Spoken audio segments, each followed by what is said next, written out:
அனைவருக்கும் வணக்கம். நரம்பு தளர்ச்சியில் பல வகைகள் இருக்குது. ஏற்கனவே சர்க்கரை வியாதியில் வருகிற நரம்பு தளர்ச்சி, குல்லன்பேரி சிண்ட்ரோம் அப்படின்ற ஒரு அதிவிரைவான நரம்பு தளர்ச்சி பற்றி பேசணும். இந்த வீடியோவில் கணுக்காலுக்கு கீழே உள்ள பாதம் இதுதான் பாதம்னு வச்சுக்கோங்க. இதுதான் தரை.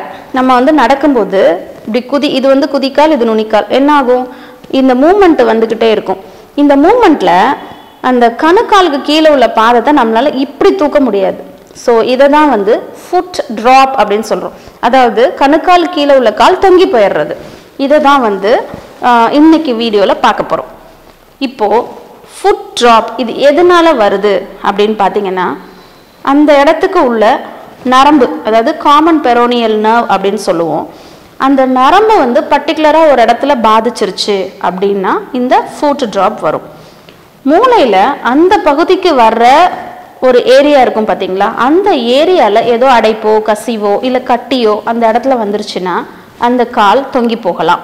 அடுத்தது அந்த நரம்பு பார்த்தீங்கன்னா L5 ரூட் அப்படின்ற ஒரு ரூட்டு தான்.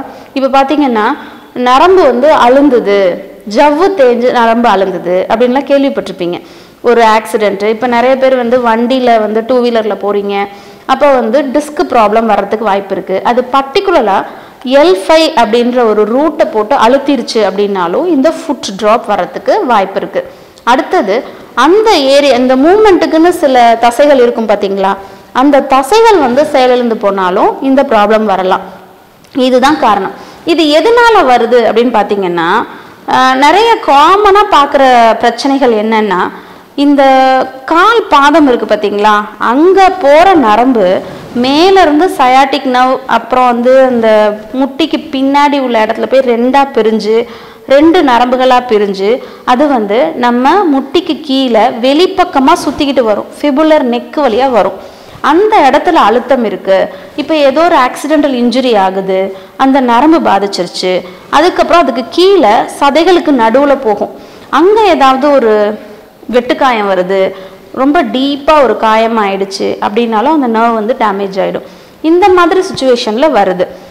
அப்புறம் ஆல்கஹால் எடுத்துட்டு ஒரே பொசிஷனில் காலை நல்லா பரப்பி அந்த பகுதி, அந்த நரம்பு போகுதுன்னு சொன்னேன் பார்த்தீங்களா, அந்த பகுதி எதுலையாவது மோதிக்கிட்டு படுத்துட்டே இருந்துட்டாங்க, ஒரு 6-7 மணி நேரத்துக்கு அசைவே இல்லை அப்படின்னாலும் அந்த நரம்பு பாதிக்கலாம். நிறைய பேர் என்னென்னா, வண்டியில் போகும்போது ஏதாவது ஒரு பொருளை காலுக்கு இந்த சைடு வச்சுட்டு அந்த சைடுனா இறுக்கி பிடிச்சிக்கிட்டே போவாங்க. அப்போ தெரியாது, ஒரு 4 மணி நேரம் 5 மணி நேரம் இறுக்கி பிடிச்சி அந்த இடத்துல ஏதாவது மோதிக்கிட்டு வச்சுட்டு போயிருந்தாங்க அப்படின்னா நைட்டு படுத்துட்டு காலையில் எந்திரிக்கும் போது அந்த நரம்பு செயலிழந்து போகுது. இது மாதிரி காமனாக பார்க்குறேன்.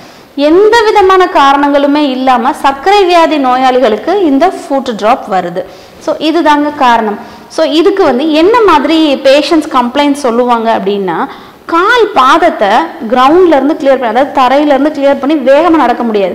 அதனால் என்ன பண்ணுவாங்கன்னா, இதுதான் கால்னு வச்சுக்கோங்களேன், இந்த காலை நல்லா ஹைட்டாக தூக்குவாங்க, தூக்கி தூக்கி வைப்பாங்க. அப்படி தூக்காமல் வச்சாங்கன்னா இந்த விரல்கள் இருக்குது பார்த்தீங்களா, கால் விரல்கள், அந்த விரல்கள் தரையில் போய் தேய்ச்சிக்கிட்டே இருக்கும். ஸோ அவங்களால நடக்க முடியாது, கால் விரல்கள்லையும் இன்ஜுரி ஆக ஆரம்பிச்சிடும். அதனால நல்லா தூக்கி தூக்கி வச்சு நடக்க ஆரம்பிப்பாங்க. அந்த கணுக்காலுக்கு கீழே செயலிழந்து போகிறனால செருப்பெல்லாம் பிடிச்சிக்கலாம், அதில் ஒன்றும் பிரச்சனை இருக்காது. செருப்பெல்லாம் கொஞ்சம் ஓரளவு கிரிப்பாக பிடிச்சிக்க முடியும், ஏன்னா இந்த மூமெண்ட்டுக்கான மசில்ஸ் நல்லாவே இருக்கும். ஆனால் கிளியர் பண்ணி இப்படி கொண்டு போகிற மூமெண்ட்டு மட்டும் நடக்கும்போது வராது. ஸோ இதை ஃபுட் ட்ராப் அப்படின்ற என்டைட்டிக்குள்ளே கொண்டு வருவோம். இது எதனால் வந்துச்சு அப்படின்றத கண்டுபிடிக்கிறதுக்கு நரம்பு டெஸ்ட், நர்வ் கண்டக்ஷன் ஸ்டடி அப்படின்னு ஒரு டெஸ்ட் இருக்குது. இந்த டெஸ்ட்டை எடுத்தோம் அப்படின்னா உங்களுக்கு அந்த நர்வ் என்ன மாதிரி பேட்டர்னில் டேமேஜ் ஆகிருக்கு, டீமைலினேஷன், ஆக்சோனல் அப்படின்னு 2ஆக பிரிப்போம். இதில் நான் சொன்னேன் பார்த்தீங்களா, ஏதாவது ஒரு இடத்துக்கு ரொம்ப தூரம் அப்படியே உட்காந்துட்டு அழுத்தி பிடிச்சிக்கிட்டே போயிருந்தாங்கன்னா வர டேமேஜ் மோஸ்ட்லி டீமைலினேஷன் டேமேஜ் ஆகிருக்கும். ஸோ அதை கண்டுபிடிச்சி அதுக்கான ட்ரீட்மெண்ட்டை கொடுத்தோம்னா அதுலேருந்து நல்லா ரெக்கவர் ஆகி வந்துடலாம். ஸோ அது குட் ப்ரோக்னோசிஸ். இதே ஒரு காலில் அடிபட்டுருச்சு, அந்த நர்வ் கட் ஆயிடுச்சு அப்படின்னா ஆக்சோனல் டேமேஜ் வந்துடும். அந்த மாதிரி பேஷண்ட்டை அவ்வளோ சீக்கிரம் சரி பண்ணி வெளியில் கொண்டு வர முடியாது. ட்ரீட்மெண்ட்டோடு சேர்ந்து ஃபிசியோதெரப்பியும் கொடுப்போம், டேப்லெட்ஸ் அதோடு சேர்த்து ஃபிசியோதெரப்பி கொடுப்போம். இந்த சிகிச்சை முறையில் பார்த்தீங்கன்னா அந்த காலை வந்து ஒரு பொசிஷனில் வச்சு ஃபுட் ட்ராப் ஸ்ப்ளிண்ட் எல்லாம் கொடுப்போம். ஸோ அதுக்கேற்ற ஷூ அதெல்லாம் போட்டு நடக்கும்போது நல்லாவே இம்ப்ரூவ்மெண்ட் வரும். ஸோ அந்த நர்வை வந்து டேமேஜ் ஆன நர்வை ரெக்கவர் பண்ணி கொண்டு வர்றது, ப்ளஸ் அந்த மசில்ஸ் பேரலைஸ் ஆன மசில்ஸ்க்கு ஃபிசியோதெரப்பி கொடுக்கறது, அப்புறம் ஸ்ப்ளிண்ட் போட்டுட்டு நடக்கிறது, இதெல்லாம் தான் இதோட ட்ரீட்மெண்ட் ஆப்ஷன்ஸ். கொஞ்சம் ரேராக சில சமயங்களில் குழந்தைங்களுக்கும் இந்த பிரச்சனையை பார்க்குறேன். ஏதாவது ஒரு பிரச்சனைக்கு போய் இன்ஜெக்ஷன் போட்டிருப்பாங்க. அந்த இன்ஜெக்ஷன் வந்து பட்டெக்ஸில் போடும்போது கரெக்டாக அந்த நர்வில் போயோ இல்லை நர்வுக்கு பக்கத்துலேயோ அந்த கெமிக்கல் சப்ஸ்டன்ஸ், அதாவது நம்ம இன்ஜெக்டபிள்ஸ் போடுறோம் பார்த்தீங்களா, அந்த சப்ஸ்டன்ஸ் வந்து சுற்றி வந்து டெபாசிட் ஆகி அந்த நர்வை வந்து டேமேஜ் பண்ணும். ஏன்னா அந்த சயாட்டிக் நர்வ் மேலேருந்து கீழே வந்து தான் ரெண்டாக பிரிஞ்சு அந்த நரம்பு வந்து சப்ளை பண்ணுது.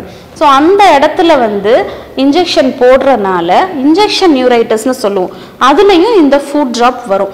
ஸோ இதில் என்ன காரணங்கள், இந்த ஃபுட் ட்ராப் வர்றதுக்கு மூளையில் பிரச்சனையா, இல்லை L5 ரூட்டில் பிரச்சனையா, இல்லை நர்வில் பிரச்சனையா, மசிலில் பிரச்சனையா, இப்படின்றத பிரித்து பார்த்து அதுக்கேற்ற மாதிரி ட்ரீட்மெண்ட் கொடுத்தோம்னா இதிலிருந்து 90% வெளியில் வந்துடலாம். இது ரொம்ப பயப்படக்கூடிய வியாதி இல்லை, இதை புரிஞ்சுக்கணும். இந்த பிரச்சனைகள் இருந்துச்சுன்னா உடனே மூளை நரம்பியல் நிபுணர்கிட்ட போய் எவ்வளோ சீக்கிரமாக ட்ரீட்மெண்ட் எடுத்துக்கிறீங்களோ அவ்வளோ சீக்கிரமாக நீங்கள் ரெக்கவர் ஆகிடலாம். ஏன்னா நர்வ் டேமேஜ்ன்றது நம்ம சீக்கிரமாக ஐடென்டிஃபை பண்ணி ட்ரீட்மெண்ட் பண்ணணும். இந்த நர்வ் வந்து இன்ஜுரி ஆனது வெளியில் வரத்துக்கு ஒரு நாளைக்கு 1 மில்லிமீட்டர் தான் அதால் ரிப்பேர் பண்ண முடியும். ஸோ இந்த பிரச்சனையிலேருந்து வெளியில் வரத்துக்கு ஒரு 3 மாதத்துலேருந்து 6 மாதத்துக்கு மேலே ஆகலாம் அப்படின்றதே நீங்கள் புரிஞ்சுக்கணும். வேறு ஏதாவது டவுட்ஸ்னால் கமெண்ட்ஸில் கேளுங்க. நன்றி, வணக்கம். மூளை நரம்பியல் குறித்து மருத்துவர் வேணி அவர்கள் எழுதிய தலைவலியே உன் முகவரி என்ன மற்றும் மூளை எனும் மூலவர் பக்கவாதத்தையும் வெல்லலாம் என்ற 2 புத்தகத்தின் வழியாக விரிவாக தெரிந்து கொள்ளலாம். புத்தகம் தேவைப்படுபவர்கள் ராக்ஃபோர்ட் நரம்பியல் மையத்தை தொடர்பு கொண்டு பெற்றுக்கொள்ளலாம்.